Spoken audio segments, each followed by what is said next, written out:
Hi friends, it's Marie from LivingFelt, and in today's tutorial, we are going to wet felt a night owl nightlight. If you saw our last video, we wet felted hurricanes for LED lights or candles, so little wool glowing lamps. And this project would be good if you're trying to do a slightly more complex resist, and it even has a little needle felted face. In truth, you don't have to make it a nightlight. You can also make it a plushie. So I hope you enjoy this lesson. It really is a lot of fun.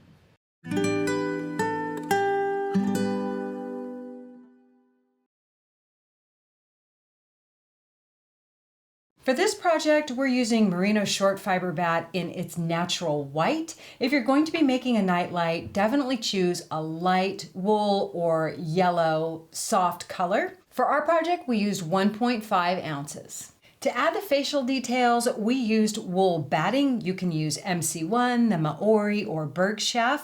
These are the colors in our little critter. And a 5x5 foam so you can insert inside, and some fine felting needles. We chose 42 triangle. Follow the link in the description to grab a copy of the PDF. It's going to give you the basic outline and guidance along with supplies and show you how to use the enclosed pattern to make your own resist. For a light source, check out these salt lamp bases that plug in or an LED candle. For more info on these, see our previous tutorial in the link above. If you're concerned about your table or your floor or whatever, be sure that you put down a piece of plastic before you wet felt. I really like using a grippy shelf liner so that I don't slip slide all over my table. So I have that down, and I like a towel to roll my project in. So I'm going to go right up the middle there. The other thing I'm going to use here is our super bubble. You're going to want an extra towel on the side. We're using our olive oil soap, some mesh, and I like to use 2 pieces. You'll see why. I'm going to use today as my roller our bamboo mat, rolled up and covered with some more grippy shelf liner. And I'm going to use a quilt square probably to roll my piece in. These are just the template pieces that you'll use to cut out your shape. Just flip them over and cut it out of your resist. You'll also want hot water and a wetting device. I like to use a sponge, or you can also use a ball brass. If you're brand new to wet felting, we are wet felting over resist, and we call it a resist so that we can make a hollow form like this little guy. We can make a hollow form and the 2 sides will not felt together. Lots of things you can use for a resist. You can use a thinner foam material, and you can also use bubble wrap. Weigh out your wool, measure 1.5 ounces, 1.25 ounces, and then divide it in half. And that's going to help you succeed in knowing how much fiber you put on each side. So I did divide mine in half, and I'm going to show you how we fill out this template. The first thing I'll tell you is when you draw out your design on your resist, if you have Sharpie, you want to kind of wash it off, because if you have a light fiber, it may bleed onto your fiber here. Okay? So we are going to encase this resist in wool. And as I mentioned, this is about 1/4 of a thickness of the bat.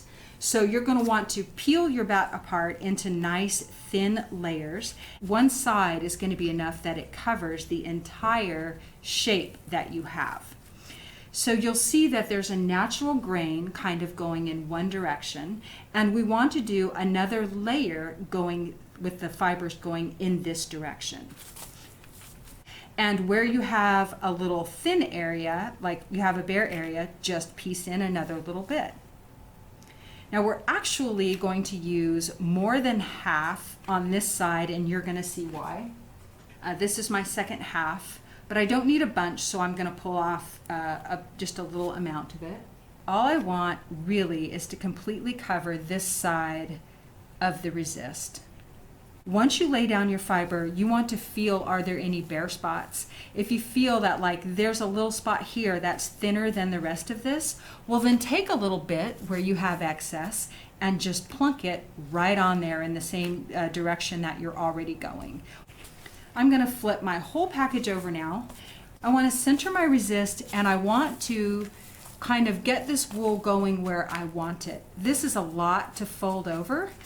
what happens as we wet it, all this wool is going to kind of smush out, and we're going to be wrapping this around. So here, where I have a bunch of extra, put your hand down on the wool and pull this out. Right here, this is kind of long. Put your hand on the fiber and pull it out. So we want just enough to kind of wrap around without it being too bulky. On the ears, it's easy to get like too much on the ears, but just go ahead and make sure that you have enough extending around the ears. So now I'm going to turn my whole package over. I'm going to wet it from the top down. So I like to use mesh because I can put my water on through it. This water is just room temperature, which is absolutely fine. Fine to start. We can always heat it up later. I just dip my sponge in the water. I'm going to grab more soap with my sponge, and using a sponge allows me to put just the right amount of water into my project. I'm going to press my way through, starting in the middle, pressing all that excess out. So I'm pressing water and soap in and air out. So what we're going to do is just wet all the way through, and we're not really rubbing.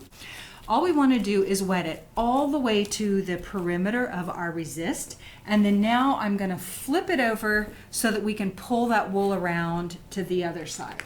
So here comes the magic of having your mesh on the top and bottom. First of all, you can move your project around easily without messing it up.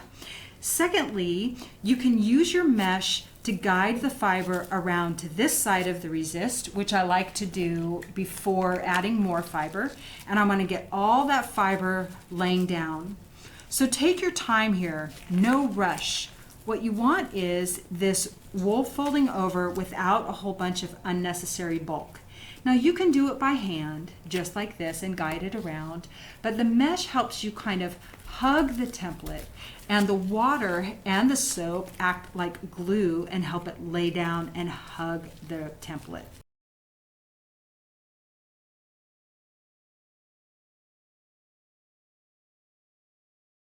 Tear this fiber so that it actually will hug up close. So you don't have to tear it all the way. We're going to get it to hug up to that resist with our finger action. But here, where it wants to be bigger than the ear, some of this you can tear off, and some of it you can wrap all the way around. You can wrap it all the way around this little ear. I don't mind if the ears have a little extra on them. So we're going to pull this down gently, use your mesh, and we're going to cover up any folds with a little bit more wool. So what we want, see how if it extends over here, you can just wrap it around to the other side. Gently tease out this fiber and wrap it around to the other side. Here too, wrap this under, tease it out, wrap it around to the other side if you want to. That'll help a little bit. Okay, we're going to fill in this side. But because we wrapped around so generously, we don't need to wrap around to the other side. We just need to fill in all of these holes. Now remember that we went two directions. We went side to side first and then up and down. And we do want to fill in this middle without going over to the other side. So just be willing to rip your wool. So my grain is going pretty much left to right. And what I want to do is fill in my middle, overlapping the fiber that I've already laid down. You always need a bit of an overlap. So I'm here at the tail end of my fiber. I think I weighed out 1.5 ounces for this project, or 1.4, which is what I've been using. Here again, you want to use your fingers again and feel where are there any bare spots, and use those little tufts that you have to fill in your bare spots. That's what we want to do. We want it all to be nice and even. And you know, it's a nightlight, so it can be a little thin in places, but you don't want a hole. We're going to put our mesh back on. Again, we're wetting our sponge and we get our soap at the same time. Okay, we're going to get all this down and laying flat. Now I'm not pressing too hard. I'm just making enough pressure to get everything laying flat. I'm going to do a little bit of gentle guiding of my fibers. What we're trying to do now is just coax a skin to form. You don't want to rub so much that you see the wool pilling up through your mesh. In fact, before you do anything, peel back at a very shallow angle and make sure no fibers are sticking. What you will see are some of the fibers around the perimeter that you might just want to guide to the other side, you know, where they sort of smushed off. Don't fuss with them too much, just guide them over. And we're going to go back to forming a skin. We gently glide over each side, and you saw me tuck those extra fibers around. We're going to work the top, the ears, and the sides real gently and rub like this, just a little bit. Remember to peel back your mesh at each time and before turning him over to make sure no fibers are sticking. Flip him over. Repeat on side 2. Especially up here around the ears, you're going to want to really be delicate on working these. Think about coaxing that wool to hug the template over time. You're not going to do it in 5 minutes. I think I wet felt these in about an hour, 100%, about an hour. So you're going to want to take your time and work on these little edges and be very gentle. Spend at least 5 minutes on each side and then do it again. Spend about 5 minutes just working the edges gently, gently, gently, and coaxing the wool to hug your resist, always rubbing to the center, to the center, to the center, to the center. Remember to peel back and look for any pilling. You don't want the wool sticking. If the wool's sticking, you're just using too much force. Once you've done that for about 10 minutes, you're going to start to see that the wool is hugging your resist a little bit better. And it shouldn't be too wet. Like, you should be able to pick up your project and no water is draining out. If you're sitting in just a puddle of water or you have water just draining out after you've done those rubs, then just give it a quick blot with your towel. Don't dry it out, just a quick blot so that it's not sopping wet. Then we're going to roll. I'm going to put my little core, and this is a nice soft core, right on the butt of my owl. And I am going to roll up him in my super bubble all the way. I like to roll inside my quilt square just to help hold it together, or a towel, whatever. I'm going to roll this 25 times, just like this. Rock and roll, rock and roll. I'm going to give it a quarter turn on its axis, and then we're going to roll 25 more times. So 50 rolls from bottom to top. That's step 1 in your rolling. Unroll it. So I'm going to turn my big guy around here, and I'm just going to roll from top to bottom. Instead of doing a quarter turn, because he's such an oddball shape, we're going to roll from all 4 sides. I'm going to roll from the bottom to the top and then the top to the bottom. So again, we're going to do 50 rolls in this direction. And then we're going to do 50 rolls from each side. You're going to turn him sideways. You're going to put your piece here and roll him 50 times this way. I'm only pressing enough to hold this shape together. That's it. What I have for support for pressure is the inner core and the bubbles. So 50 times from each side, that side and then this side too. Flip them around again and roll 50 times from this side. Once you've done that, once you have spent about, we said 5 to 10 minutes on each side, gently hand rubbing, and now you've been rolling this way. Once you've done that, this guy should be starting to hold together a little bit. It's far from done, but he's starting to hug the resist. So now, with your mesh still in place, you're going to go back and do more hand work. Get your hands wet and soapy. You probably should not need to wet this at all. But you're going to want to, you could wet your hands a little bit so they glide, and you're going to want to go back and now really work all those edges and massage all those parts. Both sides, work all the edges, both the parts. Once you've done that, I want you to do the 50 rolls again. So it's going to take a little time, but honestly, this guy will felt up in about an hour. Here's what we have. He is hugging the template really well. And you know because you can feel the edges of the template. Now this guy's cold. He's been sitting in a bag for 2 days. So for those of you who want to know, can you come back to a project? The answer is absolutely yes. And you can see how well he's holding. He's, like I said, he's really cold, but how do you know when it's time to take him out? What we want to see is the wool buckling on the resist. And now's the time when your piece is really hugging your mesh that you can really add pressure. So now I'm adding pressure. But we just want to get him to the point that he's ready to cut off the resist. Okay, now I barely touched him, right? I rolled like, what, 30, 40 times? Can you see how he's bowing up?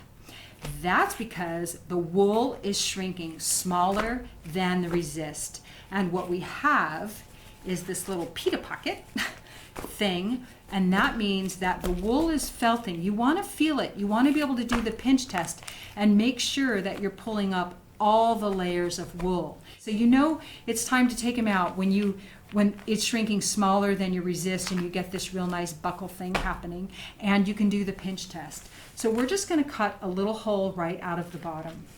We don't need to put a super big hole, but get your sharp scissors for this one. We're going to cut a little hole in the bottom and pull our resist out. And you know, often you're about halfway there in the felting process when you cut this out. So I'm just going to show you that after he's done, what you're going to do now is full him. If you're beginning to learn felting terms, felting is the act of making felt, and fulling is the act of actually shrinking the fiber further down. You can shrink him over a smaller pole, you could put him in your bamboo mat, or you could roll him just on himself, just like this on your surface. You do want to shrink him down so that the felt becomes nice and dense. And if you followed our same pattern and you use our same fiber, like the 19 micron, he will get close to the size of the original drawing that is in the PDF download. If you feel like he's not shrinking as much as you thought, well then heat him up. Heat him up and add some more. If you're making a baby's plushie, you're really going to want to felt it all the way, so that it's felted and they can't pull any fibers apart. Let's see how much I've shrunk it just since we took it off together. Now I've barely touched it. So we've just started to shrink it. And my water, as I mentioned, is not hot. But when you're fulling, what you can do is really do this pinch and roll, and really, when you're rolling it, really press on it. So you can do hot water and cold water rinses, but most of your action is going to come this way. Now make sure that it's not sticking to itself. You don't want it felting together. And pull them apart and also felt along this seam. Here, it's not a seam. You get a seam if your wool comes off your resist and felts to itself, but notice we do not have a seam. You just want to kind of get that shape out so that he can be round. So what you're going to want to do is keep working on your owl until he gets to about the size you want, and then rinse all that soap out. Rinse it really well with hot and cold water. And if you want to give it a final soak with some vinegar in clear water, that will help bring the wool back to its natural acidic state, which will make, if it's a shiny fiber, it'll look a little more shiny, it'll bring it back to its natural softness, and really helps break down all that soap. Rinse all the soap out, do like a 15-minute soak, just enough to submerge this in water and like a 1/4 cup of vinegar in that water, and then set it to dry. This is my little owl. He has been stuffed with quilt squares. Now you can stuff him with polyfill, you can stuff him with anything you like, but I like to stuff him with quilt squares and really control the shape just until he dries, which is generally good enough about overnight. Now I see people asking about the number of rolls. More than time, more than count is how it feels. If you're brand new and you're not sure, let it dry overnight and then come back and evaluate your felt. This is what it should look like. it should be fully felted. You shouldn't be able to pull any of those fibers apart. You should be able to cut this fabric and it does not come apart on you. It doesn't fray. So more than the number of times, more than the amount of time in rolling or rubbing, you're gonna have to train your hands to what good felt feels like, and it is a really durable fabric. And then some projects you'll lightly felt, but this is a well felted project. So here's the reason for the rounded bottom. When you want something to sit flat without coming to a point, if you give it a rounded bottom, then you'll have an oval or a rounded base. We just want to get a little foam piece inside of there so that we can needle felt our face. So look, I'm just pulling the wool to be kind of how I want it, and then the rest you can guide. We're going to kind of shape it like a heart, but the rest you can guide with your needle. I'm just going to freestyle here, but I want to show you how easy it is to kind of, decorate something you've made with needle felting. And I like to just kind of generally get the wool where I want it to go, and then I'll go back and like tack it down.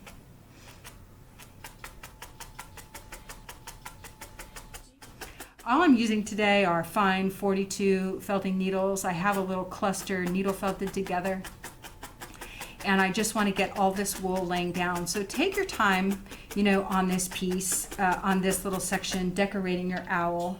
I just made up, this little face as I was going along.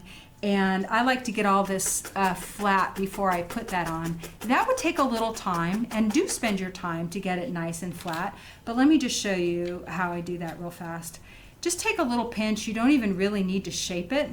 And then you just tack down one end, tease off the wool with your needle as you work, and drag it as you go. When you get to the end of a piece, you can just tear it off. And this is our MC1 batting, as I mentioned. It's a real short fiber. It is real easy to needle felt or wet felt. You could wet felt with it, but you can just shape this as you go. So just follow either design that we've given or make up your own. To finish off your night owl, continue with the details. Outline around the face if you desire. Put a little color on the beak, and we added a slight outline there as well. That's all for this time, y'all. We hope you had fun. Down below, let us know what critter you would make for your night light, and I can't wait to see it. If this is interesting to you, check out this video next or visit our Wet Felting Over Resist playlist. We'll see you next time. Thanks so much, y'all.